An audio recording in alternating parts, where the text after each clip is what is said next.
एक बार एक व्यक्ति सतगुरु कबीर साहब के पास गया और बोला, साहेब मेरे 4 प्रश्नों का उत्तर दीजिए। साहेब ने कहा, पूछो क्या प्रश्न है। व्यक्ति ने कहा, मेरा पहला प्रश्न है कि मानव के जीवन में सबसे अच्छा दिन कौन सा होता है? सबसे अच्छा दिन कौन सा होता है? व्यक्ति ने कहा, मेरा दूसरा प्रश्न है कि मनुष्य के जीवन में सबसे अच्छा पल, सबसे अच्छी घड़ी कौन सी होती है जब जीव का जीवन धन्य हो जाए। तीसरा प्रश्न किया कि सबसे बड़ा सुख कौन सा है? ऐसा कौन सा सुख है जिसके आगे स्वर्ग का सुख भी फीका पड़ जाए, न टिक पाए? सबसे बड़ा सुख कौन सा? और चौथा प्रश्न किया कि संसार में सबसे दुर्लभ क्या है? सतगुरु कबीर साहब ने कहा, मैं तुम्हारे सारे प्रश्नों का उत्तर देता। पहला प्रश्न, इस संसार में मनुष्य के जीवन में सबसे अच्छा दिन कौन सा? साहेब कहते हैं, कबीर दिन सोई भला, जाबिन संत मिलाए, अंके भर भर भेटिया, पाप शरीर बुझाए। इस संसार में मनुष्य के जीवन में सबसे अच्छा दिन वह होता है जब जीव को साहेब का दर्शन होता है, सदगुरु का दर्शन होता है, उनसे भेंट होती है। और जिस दिन सदगुरु का दर्शन हो जाए, पूर्ण रूप से उनके शरणागत होकर अपने मन को शुद्ध कर लेना है, अपने जीवन को धन्य कर लेना है।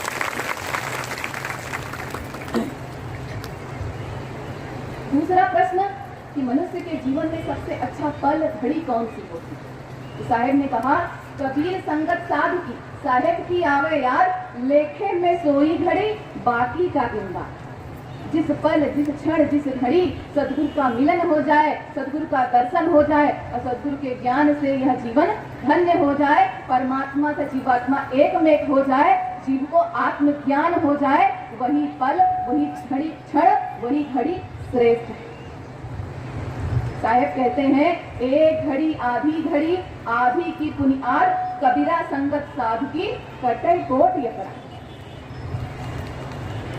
कहानी में एक कहानी और कि एक बार एक व्यक्ति एक संत जी के पास गया और बोला, संत जी मैंने सत्संग की बड़ी महिमा सुनी है कि सत्संग करना चाहिए, पर क्या करें, जीवन में समय नहीं मिलता, इतना काम होता है संसार में, इतना व्यस्तता होती है कि सत्संग करने के लिए समय नहीं मिलता। तो कृपा करें जरा बताएं कि कितनी देर का सत्संग मैं रोज करूं कि मेरा जीवन धन्य हो जाए। संत जी ने कहा, तू रोज 1 घड़ी का सत्संग कर ले, तेरा जीवन धन्य हो जाए।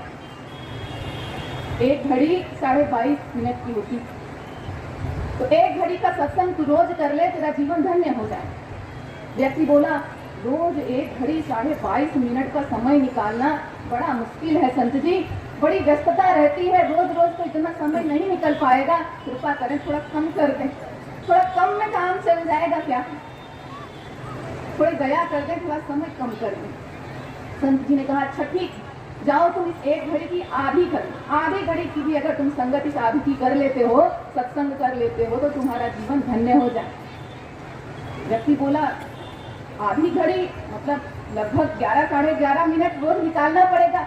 संत जी ये भी बड़ा मुश्किल है, इतनी व्यस्तता होती है कि भोजन करने का समय नहीं मिलता, कभी कभी तो कहाँ से रोज 11 साढ़े 11 मिनट का समय निकालेंगे सत्संग करने के लिए? कृपा करें, दया करें, थोड़ा और कम कर दें ताकि मेरा जीवन धन्य हो जाए। संत जी ने कहा कि चलो अच्छा ठीक है, तुम इस आधी घड़ी का भी आधा कर लो, अर्थात 5 साढ़े 5 मिनट का सत्संग तुम रोज कर लो, तो भी तुम्हारा जीवन धन्य हो जाए। वह व्यक्ति फिर से बोला, संत जी रोज 5 साढ़े 5 6 मिनट निकालना भी बड़ा कठिन है, कभी कभी तो इतनी व्यस्तता होती है कि सांस लेने का भी समय नहीं मिलता है, रोज 5 मिनट कहाँ से निकालेंगे? कृपा करें, दया करें, थोड़ा और कम कर दें। तो संत जी ने कहा, जब सांस लेने का समय नहीं मिलता तो लेता ही क्यों है? अगर 24 घंटे इस संसार के सारे काम करते हुए भी तो 5 मिनट 6 मिनट अपने जीवन के कल्याण के लिए, अपने जीवन के उद्धार के लिए, सत्संग के लिए नहीं निकाल सकता, तो तेरे इस जीवन का कोई अर्थ नहीं है। क्योंकि जीवन रूपी नैया तो गई पानी में और तू भी जाकर कहीं डूब मर, चुल्लू भर पानी। तो एक घड़ी आधी की पुनियार कबीरा संगत साधु की कटे कोट अपरा। तो जिस पल, जिस क्षण, जिस घड़ी साहेब का दर्शन हो जाए, उनका दीदार हो जाए, उनकी संगति हो जाए, जीवन में वही पल, वही घड़ी श्रेष्ठ। तीसरा प्रश्न था कि संसार में सबसे बड़ा सुख कौन सा? साहेब ने कहा, कबीर मन पक्षी भया, उड़कर पहुंचा स्वर्ग आकाश, वैकुंठ तो खाली पड़ा प्रभु संतन के साथ। जब यह मन रूपी पक्षी उड़कर आकाश गया तो देखा तो वैकुंठ तो खाली पड़ा है, क्योंकि परमात्मा तो संतों के साथ है, और जहाँ परमात्मा है वही जीवन का सबसे बड़ा सुख है। तो सुख संतों के साथ। देखिए, मनुष्य अज्ञानतावश मानता है कि स्वर्ग में सबसे बड़ा सुख मिलता है। संसार में सबसे बड़ा सुख स्वर्ग का सुख, यह अज्ञानता है। देव योनि, भोग योनि। मनुष्य स्वर्ग में क्या सोचता है, स्वर्ग के विषय में क्या सोचता है? जो उसे इस संसार में नहीं मिल रहा है उसी सुख की कल्पना वह स्वर्ग में करता है। जैसे उदाहरण के लिए समझिए कि अगर कोई व्यक्ति गर्म क्षेत्र में रहता है तो वो सोचता है स्वर्ग में बड़ी ठंडक होगी, या कोई व्यक्ति ठंड वाले क्षेत्र में रहता है जहाँ बड़ी ठंडी पड़ती है, बर्फ पड़ती है, तो वो सोचेगा स्वर्ग में बड़ी गर्मी होगी। तो जो जीव को इस संसार में नहीं मिलता उसी सुख की कल्पना वह स्वर्ग में करता है। इस स्थिति में स्वर्ग में भी भोग है। अगर स्वर्ग का सुख सबसे बड़ा सुख है तो मनुष्य के आवागमन का बंधन क्यों नहीं कटता है? स्वर्ग में जाने के पश्चात भी जब पुण्य क्षीण होते हैं तो क्या होता है? क्षीणे पुण्य मृत्यु लोके विसंति। जब स्वर्ग में पुण्य क्षीण होता है तो जीव को वापस इस संसार में आना पड़ता है। तो ऐसा सुख कैसा है जो मनुष्य के आवागमन के चक्र को छुड़ा ही नहीं पाता? आवागमन का चक्र छूट ही नहीं रहा है, मनुष्य मुक्त नहीं हो रहा है, तो स्वर्ग का सुख सबसे बड़ा सुख नहीं है। इससे अच्छा तो मनुष्य मृत्युलोक में है, इस धरती पर है, जिसमें जीव अपने कर्म करने के लिए स्वतंत्र है। तो सत्संग करके जीव अपने भव बंधन को काट सकता है, आवागमन के चक्र को मिटा सकता है, खत्म कर सकता है। तो यह मानव जीवन ही सर्वश्रेष्ठ है, और संतों के संग लगकर ही जीव इस आवागमन के बंध को काट सकता है, छुड़ा सकता है। इसीलिए सबसे बड़ा सुख सत्संग में। तात स्वर्ग अपवर्ग सुख, धरिए तुला एक अंग, तूल न ताही सकल मिल, जो सुख लव सत्संग। स्वर्ग का सुख, मोक्ष का सुख, समस्त संसार के सुखों को अगर तराजू के पलड़े पर रख दो और दूसरे पलड़े पर सत्संग के सुख को रख दो तो एक अंश बराबर ये संसार के समस्त सुख तौल नहीं सकते इसके माप को। इतना सुख है सत्संग। इस संसार का सबसे बड़ा सुख सत्संग। चौथा प्रश्न था, इस संसार में सबसे दुर्लभ क्या? इस संसार में मनुष्य जीवन का मिलना बड़ा दुर्लभ। बड़े भाग मानुष तन पाया, सुर दुर्लभ सदबंधन गाया।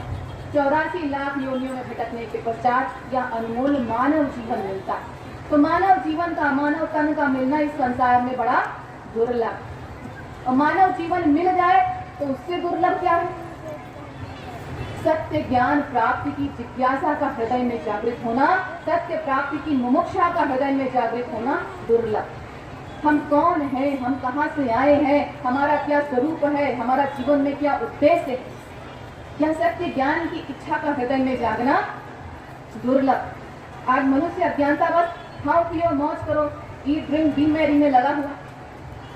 तो मनुष्य तन मिल जाने के बाद इस संसार में सत्य ज्ञान प्राप्ति की इच्छा का जागृत होना दुर्लभ। और सत्य ज्ञान प्राप्ति की इच्छा भी हृदय में जागृत हो जाए तो उससे दुर्लभ क्या है?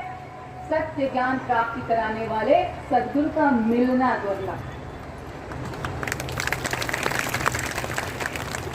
और यदि सद्गुरु मिल जाए जो सत्य ज्ञान की प्राप्ति करा दें, जीवन को धन्य करा दें, ऐसे सद्गुरु मिल जाए तो उन सद्गुरु के प्रति दृढ़ श्रद्धा, विश्वास, प्रेम, भक्ति रखने वाले सच्चे शिष्य का मिलना दुर्लभ। ज्ञानी गुरु मिल जाए तो विवेकी शिष्य का मिलना दुर्लभ।